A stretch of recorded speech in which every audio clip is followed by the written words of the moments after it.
baadaye uko mbeleni tuweze hata tukawapatia seed money waweze wakafanya biashara. Aha, diaspora kilichokuwa kinafahamisha nadhani ni nini?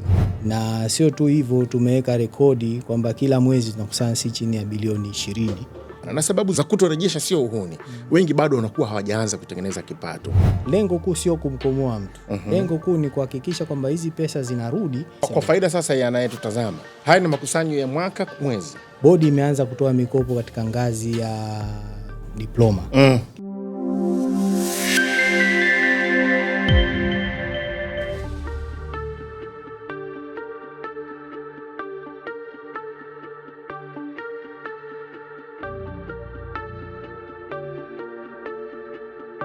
Bwana, kitambo sana hatujakutana kwenye Fireside Chat. Mimi naitwa Masud Kipanya na kukaribisha kwa wakati mwingine tena tuweze kuzungumza mambo mengi sana kuhusiana na pia mambo mengi, lakini kubwa lile la kujitahidi ukopesheke. Sawa, sababu kukopesheka ni sifa. Kuna sehemu hupewi mke kama ukopesheke. Ikiwa kuna wakati mwingine mtu anafikiri usipodaiwa ndio sifa. Kuna sehemu unaweza ukenda ukakuta wazee wa Kiswahili kuambia una madeni. Usema mimi sina madeni, anambia wewe hatukupi mke, utamlaza binti yetu na njaa. Lazima uwe na uwezo wa kukopesheka. Ukisema una madeni maana yake ni kwamba una tabia ya kurudisha. Iko ni kitu kikubwa sana. Sasa leo niko tena kwa mara nyingine na mkurugenzi wa bodi ya mikopo ya elimu ya juu, Dr. Bill Kiwia. Karibu sana. Asante. Hii ni mara ya pili. Yes, hii ni mara ya pili, na mimi niseme namshukuru Mwenyezi Mungu nimekuta mzima wa afya na hongera sana kwa kazi nzuri unayofanya. Asante. Unajua kwa ukimya tuliopitia na mambo hapa tuliopitia bado kidogo nikwambie happy new year. Asante sana. Asante sana. Mimi nimeingia nimekuta timu nikamwambia happy new year. Ni kama vile kama tumepita kwenye holiday fulani hivi. Ni sahihi. Ni sahihi. Mambo yanakwenda Mambo yanakwenda, tunaendelea kufanya kazi vizuri na tushagawa mikopo, sasa hivi tunalipa. Bodi tangu umeichukua ina muda gani? Na miaka 2 sasa hivi, naelekea tena wa 3 kama sikosei, Mungu akipenda mwakani. Mimi nataka ujipime wewe mwenyewe. Kwa sababu unaonaje tangu ulipochukua, kwa sababu hizi kazi tunapozichukua tunatoa sifa kwa watu waliotutangulia, kwa sababu wameitoa kama ni taasisi kutoka sehemu fulani mpaka wamefikisha. Maana ni kama mbio za vijiti. Walipokukabidhi mpaka hapa ulipo, unaweza ukatupa tathmini hata kwa dakika chache? Yes, inawezekana, kwa sababu kwa mfano moja katika vitu ambavyo naweza nikasema ni milestone ni kwamba bodi imeongeza mikopo kutoka kwenye bilioni 560, sasa hivi tunatoa 900 na kutoka ulipokuta unachukua. Yes. Na sio hivyo tu, na makusanyo pia nimeongeza, ambapo tulikuwa tunakusanya almost like bilioni 120, sasa hivi tunakusanya bilioni 200. Kwa hivyo yameongezeka significantly. Na sio tu hivyo, tumeweka rekodi kwamba kila mwezi tunakusanya si chini ya bilioni 20. Na ina maana kwa mwaka huu tuko njiani kuelekea kwenye bilioni 250, kwa sababu makusanyo yameongezeka significantly. Lakini kama haitoshi vile vile, kwa mara ya kwanza tangu bodi ianzishwe hatujawahi kupata changamoto za uombaji mkopo. Wote waliomba mkopo walikamilisha on time. Na hii ilisaidia sana kutokana na kwamba tumebadilika bodi. Sasa hivi tuko more katika digital platform. Kwa hiyo taarifa zetu nyingi unapata kidijitali. Tumejikita zaidi kwenye social media. Tumejikita zaidi kwenye wanaita hizi outside the mainstream media. Na ndio huko waliko ulimwengu umeshahama. Yes. Kwa hiyo kwa kweli hiyo ni another significant milestone. Lakini kama haitoshi vile vile, bodi imeanza kutoa mikopo katika ngazi ya diploma. Kitu ambacho hiyo ilikuwa ni ndoto ndio. Kitu ambacho kilikuwa kipo na ndio vision ya Mheshimiwa Rais, na tumeweza kulikamilisha hilo. Lakini sio hivyo tu, tumeanza vivyo kupokea marejesho kutoka kwa diaspora. Kitu ambacho kilikuwa hakipo mwanzoni. Kwa hiyo kuna significant milestone kwa kweli. Na hata ila leo nalo pia ni significant milestone kabisa. Kwa sababu hili ninakuachia wewe usizungumze, lakini hili lita increase makusanyo yetu kutoka kwenye bilioni 200 tunaweza tukaenda up to 1 trillion. Kwa sababu hiyo ni siri ambayo tutaongea tukiwa tunajadili muda si mrefu. Kidogo tu diaspora kilichokuwa kuhamisha unadhani ni nini? Kwa sababu unajua mtu akisoma hapa alafu baadaye akapata nafasi ya kwenda nje aidha kusoma au kufanya kazi, ni kama anaweza kujificha katika hali ya kawaida, si ndio? Sasa nini kimepelekea mpaka sasa hivi unaona marejesho kutoka kwao yanakuwa yameongezeka? Kuna vitu vingi, lakini in summary niweze kusema kwamba mara nyingi diaspora walikuwa wakiondoka, alafu huwa walikuwa hakuna watu wanaowafuatilia. So what we did, sisi tulianza engagement na balozi zetu. Kwa kweli ushirikiano umekuwa mzuri kutokana na balozi mbalimbali ambazo tulikuwa tunapeleka, wanatusaidia, wanatupa ushirikiano mkubwa sana. Na kweli nawashukuru sana waheshimiwa balozi kwa ushirikiano wao. Lakini jingine ni mfumo, ambapo mfumo ulikuwa hauko friendly, na sasa hivi tuko katika kutengeneza mfumo ambao ni bora zaidi, na moja wapo ndo hili kwamba yani tunatengeneza mfumo ambao, sababu kumfuata mtu is one thing, Masudi, lakini lingine ni kwamba lazima kuwe na control mechanism, ambayo hiyo control mechanism itambana muhusika hawezi kurejesha pesa ambayo anadaiwa. Kumbuka kudai sio kazi rahisi. Kwa hiyo ukishaweka control ndipo unapoweza kukusanya hela. Unapokuwa ukitaka ubaya, dai chako. Dai chako. Kwa hivyo sasa tunashukuru Mungu tumeweka mechanism na tutaendelea kuboresha, kwa sababu kama hii ya Credit Reference Bureau itagusa mpaka maisha ya kawaida ya diaspora. Kwamba kule atakapokuwa yuko kule, kwa mfano akitaka kwenda kununua simu, kule akienda kutaka kununua simu, mifumo inamsoma, itakuwa inamwambia tunataka credit clearance. Akirequest credit clearance, ina maana kwamba huku Central Bank ya huku itamwambia kwamba huyu anadaiwa bodi ya mikopo. Tena nakuelewa. Kwa hiyo atatulipa vizuri tu, wala hamna shida yoyote. Nakuelewa kwa sababu kwa wenzetu ndio rahisi zaidi. Kwa sababu wale wenzetu wanakuwa wana viwango vya hiyo sifa ya kukopesheka. Kwa ukitaka kuchukua kitu kama una mkopo sehemu, kwa maana yake unachoniambia ni kwamba kama mifumo ikikaa sawa, ni kwamba yule mtu kule atatazamwa sio tu kwa deni la ndani ya Marekani ama Uingereza alikokuwa ama Uholanzi, ni kwamba mpaka deni la nje ya pale naweza likaja likasomeka. Hongera sana. Tena nasema hongereni sana kwa kuchupa kutoka 500 mpaka 900. Unajua ni almost 100%. Almost. Haijafika 100 lakini ni almost. Maana yake kutoka kwenye kutoa 500 mpaka 900 bilioni, si ndio? Sasa twende kwenye kitu ambacho mara ya mwisho tulipozungumza nikataka kujua sana kuhusiana na tunawezaje kufanya bodi ya mikopo ya wanafunzi wa elimu ya juu ikafanya kazi na Credit Info. Maana yake Credit Info ni taasisi ambayo hata mimi nilikuwa sielewi mwanzo, lakini nilipokuja kupata shule ndo nikajifunza. Na kuna wakati hapo kwenye kiti alikaa mkurugenzi mwingine wa taasisi, alipokuja kujua kuhusiana na hii taasisi akasema watu ni muhimu sana kufanya nao kazi. Mkoje tangu tulipozungumza mara ya mwisho mpaka leo tunapozungumza, kuna kitu kinatokea au tusahau kabisa? Kwanza niseme kwamba mimi namshukuru ndugu yangu Edwin kwa kuweza kunipa ushirikiano mkubwa. Sasa hivi jamani, Urassa ndio top wa Credit Info. Kwa sababu sasa hivi leo official inaweza kuwatangazia kwamba tunaenda live. Kwa hiyo kwa maana nyingine ni kwamba zile taarifa zetu zitaingia kwenye Credit Reference Bureau. Kwa hivyo mtu akiomba mkopo benki, akiomba kwenye Menos, akiomba sijui kwenye nini, kote huko atakutana na taarifa zetu. Sasa hii ina impact gani? Hii ina impact kwa sababu sisi kama nilivyokuwa nimekuambia zamani, bodi ya mikopo ilikuwa inakusanya milioni 50. Tuka improve mpaka bilioni 100. Sasa hivi tunakusanya bilioni 200. Which means kwamba with Credit Reference Bureau tutakuwa na uwezo wa kukusanya up to 1 trillion. Kwa faida sasa yanayetutazama. Haya ni makusanyo ya mwaka mwezi kwa mwaka.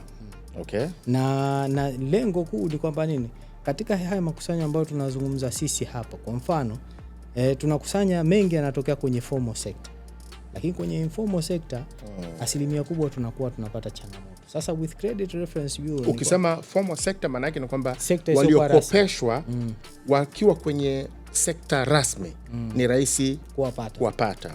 Wakiwa kwenye sekta isiyo rasmi inakuwa ni mtihani. Ni ngumu. Sasa huku kwenye sekta isiyo kwa rasmi kuna maeneo ambayo tunaweza tukawapata. Mfano, mtu kama ana uwezo wa kukopa kwenye songesha au akakopa ile mikopo ya chap chap akiwa kwenye sekta sio rasmi kule, alafu huku kwetu sisi anakuja kusema kwamba yeye hawezi kulipa mkopo. Unakuja unamuuliza, sasa wewe kama unaweza kukopa milioni 2 au unaweza kukopa 500,000, kwa nini usirejeshe bodi ya mikopo hata japo 10,000 tu? Kwa sababu kumbuka, lengo kuu sio kumkomoa mtu. Lengo kuu ni kuhakikisha kwamba hizi pesa zinarudi ili wengine wanufaike. Na kama wewe unaweza ukakopesheka huko kwenye maeneo mengine, basi na huko nako urudishe. Kwa hiyo tunaamini kwamba katika hii informal sector ambako kuna watu kama 100,000 na kitu, 100,000 kama na 50 hivi, tuna uwezo wa kukusanya up to 960 billion. Kwa sababu gani? Kwa sababu sisi tukisha run, kwa sababu credit reference, umeniuliza swali, what is a credit reference bureau? Credit reference bureau ni kama custodian wa data, ambayo hii data inapelekwa BOT, ambapo sasa wanapewa kampuni ambazo wanazitumia kwa ajili ya kutengeneza credit profile. Na kwenye kukopesha kuna kitu kinaitwa 5 canons of lending. One of them is character. Na character inasema kwamba tunaangalia ile historia ya mkopaji. Je, huko nyuma aliwahi kukopa? And vile vile tunapoangalia tukaona kama huyu mtu hakuwahi kukopa, nayo pia ni changamoto. Lakini kama aliwahi kukopa, je, alikuwa mlipaji mzuri? Kwa hiyo sasa tunavyofanya hivyo, tunachukua zile historical data za kwake. Sasa na sisi tumeingia humu kama wasambazaji wa taarifa, kwa maana kwamba sasa zitakwenda kule, atachakatwa, and then yule atakapoenda kukopa, mfano benki, ataambiwa okay, sawa, unataka kukopa milioni 10, lakini bodi ya mikopo inakudai milioni 2. Sasa mmejuaje? Mtu anaanza kujiuliza, mmejuaje? Amua moja. Either tukupe milioni 12 au tukupe milioni 8, lakini milioni 2 tunawalipa bodi ya mikopo. Kwa hiyo tunaamini kabisa with this approach tutaongeza makusanyo significant sana. Kwa sababu tunaona kwamba tunaenda kutap kwenye eneo ambalo halijakuwa likikusanya mapato au halijakuwa likikusanya marejesho vizuri. Kwa hiyo kwa kupitia credit info tutaweza kuongeza hiyo traceability na kuweza kurudisha hela ambazo zitanufaisha wengine. Sheria inawaruhusu kutoa taarifa kuwapa credit info, ndio? Yaani maana yake ni kwamba kwa sababu credit info anakuwa ana taarifa, anafanya kazi na MNOs, anafanya kazi na kampuni za simu, anajuana nao, si ndio? Maana yake watu ni hawa. Unajua binadamu anabadilika majina tu. Kuna sehemu anakuwa abiria, kuna sehemu anakuwa mgonjwa, kuna sehemu anakuwa maiti, kuna sehemu na kadhalika. Kwa hiyo mtu huyu ambaye amesoma na akapewa mkopo, si ndio?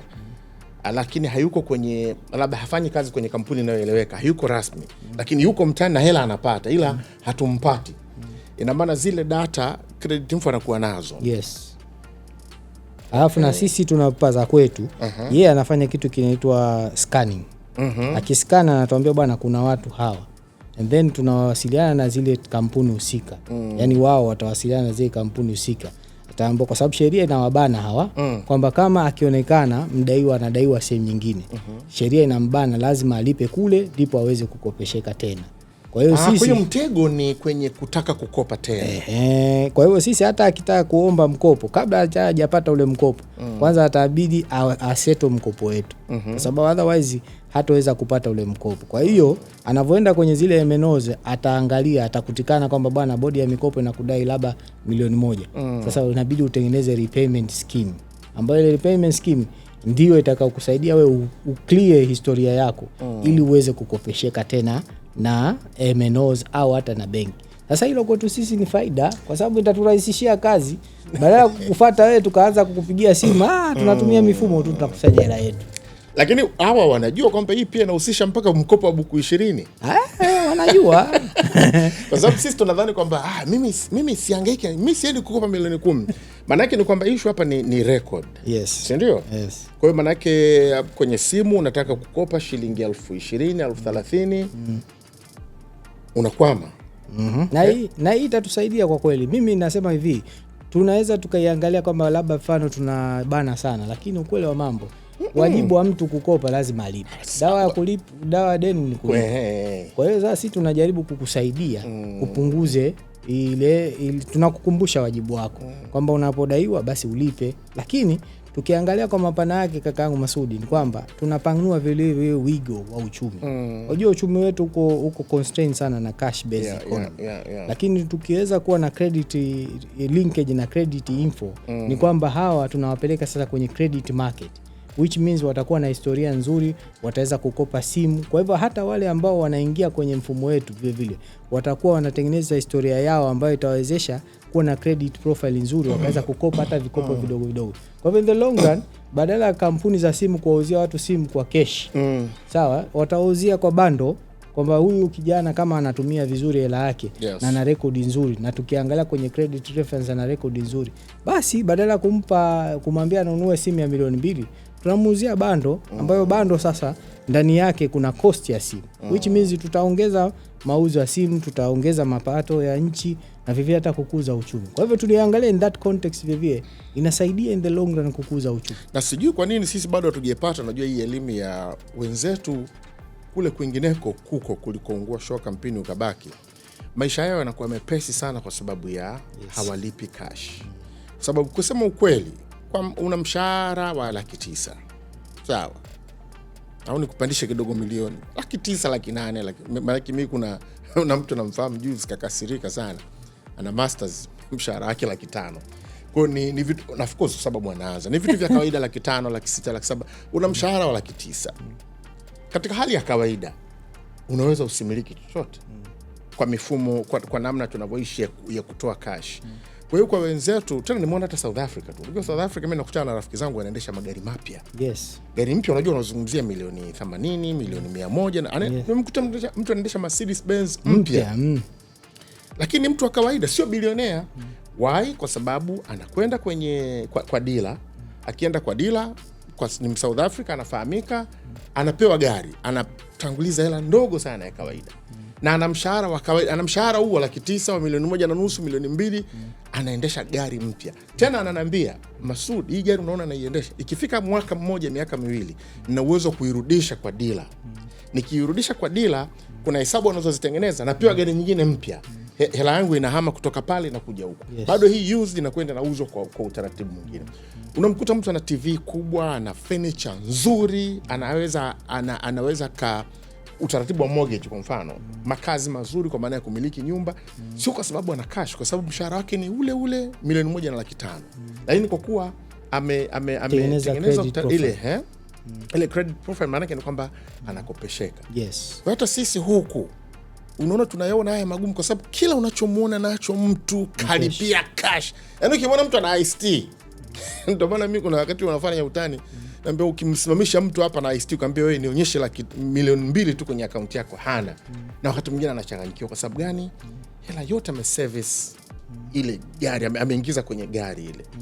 Kwa hiyo maana yake kinachofanyika sasa hivi, na waona watu kama Credit Info wanatengeneza mazingira ya kutulazimisha tutengeneze rekodi zetu ili tuweze kukopesheka, maisha yawe mazuri, mepesi, maana yake katika hali ya kawaida. Ndio? Wow. Lini utaratibu unaanza?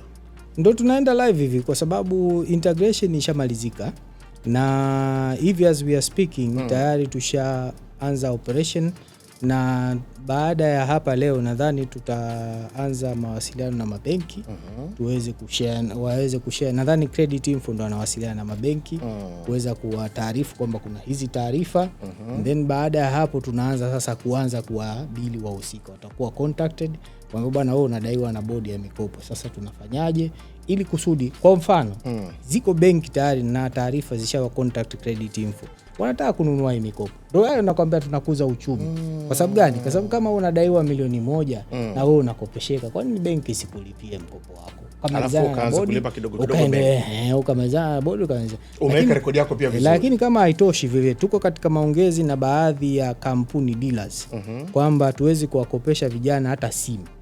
Kwa sababu gani? Kwa sababu vijana hao wengi wana smartphone na simu janja zipo nyingi. Kuna kama watumiaji kama milioni 36. Kwa hiyo basically tukianza operation ya hii kitu eventually tutaongeza watumiaji wa simu janja. Kwa sababu gani? Sababu mwanafunzi anaweza kwenda kwenye duka badala ya kutoa keshi akatoa milioni 2, ananunua bando tu. Na unajua vijana tena kwenye mtandao kwenye bando wako vizuri sana. Kwa hiyo unakuta wananunua bando, anaongeza mauzo. Lakini kama haitoshi hiyo, vile vile tunakusudia kwamba with this one vile tunaweza tukatengeneza hata kwenye huduma zingine. Badala ya kuwa kila mahali unaenda unalipa cash, you can use cashless, unatapu tu unalipa, biashara inaenda. Kwa hivyo hii is a starting point ya kufungua milango mingi sana ya fursa ya biashara. Kwa sababu hawa ndo middle income au middle sector wa baadaye. Wanaanza kama wanafunzi, baadaye wanakuwa huja kuwa wafanyakazi. Akishatengeneza profile huko, and then eventually hata kule anaweza kupata hichi, akapata hichi. Kwa hiyo tunaona kabisa kwamba tunafungua milango mikubwa sana ya kiuchumi ambayo inakuja huko mbeleni. Safi. Na sisi kama bodi tunashukuru kwa sababu kama tukusanya 1 trillion na budget yetu ni kama 1.2, tuna project itakuwa 3 trillion the next 5 years. Na ndio nataka kwenye namba hizo. Kwa hiyo tunaweza tukajiendesha vizuri tu bila shida. Yes, nilikuwa natamani sasa makusudi kali twende kwenye hizo namba bila kuzitaja namba, lakini projections. Yani credit info hawa hapa wanaingia, wanakwenda kututengenezea wepesi wa kuweza kukusanya hizi fedha. Sasa hivi currently namba tulizokuwa nazo ni tulikuwa tunatoa 500, tunatoa 900 bilioni. Si ndio? 950? 916 tunatoa.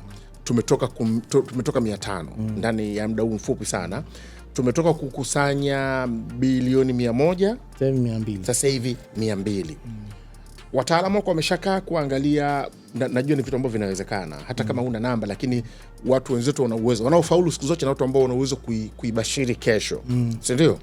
Tumeshakaa tumeona kwamba hii inakwenda kutupa nguvu ya kukusanya wastani wa kiwango gani, na nataka kuamini tukikusanya zaidi tutatoa zaidi. Si ndio? Tupitishe hapo. Kwa sababu unajua hii kwa sasa hivi tunakusanya 200. Au tukiassume 10% increase, na maana 200 itakuwa 220, 240 hivyo hivyo. Our projection in the next 3 years tunaweza tukafika hata 500 au 400 na kitu. Kwa hiyo ina maana kwamba miaka 5 tunaweza tukafika 1 trillion. Sasa kwenye utoaji wa mikopo vile vile usisahau population inakuwa. Vijana wanaenda chuo. Kwa hiyo hii budget ya 1 trillion inaenda kukua mpaka 3 trillion up to 4.9 trillion. Lakini tofauti yake na huku ni kwamba nini? Hii currently sasa hivi yote tunaipata kutoka serikalini, which to us haijengi hiyo sustainability. Kwa hiyo lazima tukusanye zaidi ili tuweze kusomesha vijana wengi zaidi. Kwa hivyo kinachotokea ni kwamba hii itaenda kupunguza mzigo kwa serikali, kwa sababu badala ya kuitegemea yote kutoka serikalini, 1/3 ya ile itatoka kwenye makusanyo, which to us is a significant milestone. From 0 to 1/3 of it ambayo inatoka kwenye makusanyo. Sasa ndio maana nasema kwetu sisi this is a significant milestone, kwa sababu tunaenda kutap kwenye area ambayo itakusanya makusanyo na tuweze kufikia hata kuisaidia serikali ikawa tumeipunguzia mzigo, probably hata tukaweza kujitegemea wenyewe in the next few years. Hivi watu waniwaze kama kichaa kidogo. Bodi inafanyaje kwenye kutap kwenye kufanya kazi na sekta nyingine? Kwa sababu gani unajua nasema hivi? Kwa sababu unajua wakati wakati tunatumia fedha kutibu watu wetu, najua njia bora ni kutumia fedha pia kuhakikisha watu wetu hawaumwi. Si ndio? Njia bora ni ya kuwafanya watu wapunguze kuumwa. Nazungumzia kwa mfano kwa kina bima. Huku kwenye bodi, plani zikoje kwenye kuanza kwa sababu kiwango cha fedha kinachorejeshwa huko nyuma kilikuwa ni kidogo sana.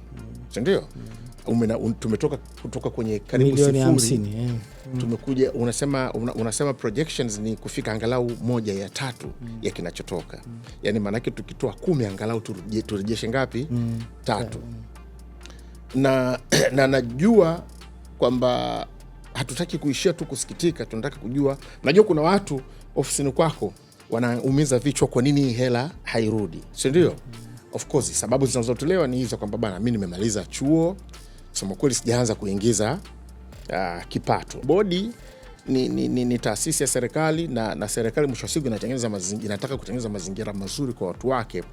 Tunafanyaje kwenye sijui kama linawezekana, lakini yani kwenye kuchagiza job creation, yani upatikanaji wa, sio watu kusubiri kuajiriwa, si ndio? Yani body inatoka kama mzazi, inaanza kusema jamani, sikilizeni, unajua mimi nawapa hawa watu fedha, lakini wanaorejesha ni kidogo sana, na sababu za kurejesha sio uhuni, za kutorejesha sio uhuni. Wengi bado wanakuwa hawajaanza kutengeneza kipato. Kwa hiyo kufanya kazi na taasisi za fedha, kufanya kazi na vyuo vyetu vya ufundi, yani kwa sababu dunia inakokwenda, unajua watu watakaoajiriwa wanazidi kupungua Yes. Kwa sababu ya teknolojia. Yes. Lakini tunafanyaje kumfanya kila mtu awe na uwezo wa kuzalisha pale alipo? Yeye mwenyewe tukimwachia anaweza akakwama, lakini tukiweza kumsaidia tukamfanya akawa na ujuzi, kwa sababu najua hela itafutwe, hela inategwa. Ndio, utafute hela umeipoteza. Unatafuta ulichokipoteza, hela inategwa. Tunafanyaje kwenye kuwafanya kila mwanafunzi anayemaliza chuo, najua hii sio kazi ya bodi, lakini kuambia jamani, mimi nikitoa inachelewa kurudi, ni kwa sababu huyu hana shughuli ya kufanya. Watu milioni 63 64 ni mtaji, unajua kwa wenzetu. Ina maana hela inatuzunguka sisi. Sijui tunafanyaje hapo kwenye kuhakikisha tunatengeneza mazingira hayo. Ipo njia. Mimi niseme tu bodi na mandate 3. Kutoa, kukusanya na kujenga sustainable financing environment. Sasa hicho unachozungumza kinaingia kwenye sustainable financing environment. Na sisi tumeanza. Tulianza kwanza kwa kuhakikisha tunakusanya. Lakini kama haitoshi, vile vile tunaenda mbele sasa, tunaongea na wadau mbalimbali, tuangalie ni maeneo gani tunaweza tukawasaidia tukasupply skills. Kwa sababu gani? Kwa sababu sisi kama bodi ndo tunakaa na database ya wasomi wote na wangapi wana kazi na wangapi hawana. Fani zipi? Kwa hiyo tunataka sasa hivi tuelekee kwenye kutengeneza mazingira ambayo tunawajengea skills ili waweze kupata ajira. Lakini kama haitoshi, vile vile tunafikiria baadaye huko mbeleni tuweze hata tukawapatia seed money. Waweze wakafanya biashara. Kwa nini nasema hivyo? Kwa sababu kama mtu amekopa kwako na hana kazi, kila siku anakuambia hana kazi, basi inabidi umtafutie biashara afanye ile akulipe. Unaweza kukuta akipata milioni moja tu zaidi akaanzisha kitu. Exactly, kwa sababu mwisho wa siku inabidi akulipe lako. Kwa hiyo we are also thinking of how we can create a fund ambayo itawafaidia wapate seed money waweze kutulipa. Sasa hiyo ita involve vitu vingi, na tumeshaandika barua kwa wadau mbalimbali ambao ni private sector. Nafikiri barua zetu wameziona. Kwa sababu itatusaidia vile upande wa pili hata kwenye mikopo. Badala ya kuwa tunakopesha, kama Dangote anataka kumpa kijana kazi, sawa, tunaambia basi wewe tuletee scholarship. Kwa hiyo scholarship kwenye product zetu, badala ya kusema tunatoa mkopo, tunatoa partial scholarship, partial mkopo ambao Dangote wana finance. Lakini akimaliza tunahakikisha kijana anapata ajira, anapata relevant skills, au hata kama hajaajiriwa basi afanye biashara cha kusupply. Kwa sababu kama sasa hivi unaniambia mmeshuka kwenye diploma, maana yake ni kwamba kuna mtu atatoka VETA. Exactly. Anatoka na yuko skilled, kwa maana kwamba ufundi anao, lakini kuna mashine hana. Umenielewa? Yaani ametoka, tumempa hela VETA, amesoma, amemaliza ujuzi ule anao, lakini kuna mashine 3 hana. Alafu mashine zenyewe unaweza kukuta jumla yake ni milioni 1.5. Exactly. Kwa nini usimpe? Sasa hiyo itakuwa ni nzuri sana. Kwa sababu mwisho wa siku, ndugu yangu, nikwambia last time mimi Mchaga nataka hela irudi. Kwa hiyo at the end of the day tukikaa chini pale, bwana, tunafanyaje sasa, tunatokaje hapa? Lazima nijue unatokaje, na ili ukitoka upate kunilipa hela yangu. Sasa otherwise kama hujanilipa hela yangu, na maana mimi kila siku nitaonekana sifanyi kazi yote. Kwa hiyo lazima nikuwezeshe, nitengenezeze mazingira wezeshe, hata ukawa dereva bodaboda, lakini mradi at least kwa siku nanirudishie 10,000 hela. Kwa hiyo lazima tuangalie, tutafute seed money ambayo itawapa vijana kazi ya kufanya ili waweze kunirudishia hela. Na nadhani hiyo itatatua mambo mengi sana, kwa sababu ukiangalia bodi ni kama big recruitment agency. Kwa ina train watu alafu wanaenda kwenye ajira. Sasa kwa nini naye asikae na hao waajiri akasema bwana, sisi sasa hivi tunahitaji watu fulani, and then tukawapelekea wale watu ambao wale hawajapata, tuwatarajie kuwapa mitaji wafanye biashara ili waweze kushirikiana na wale.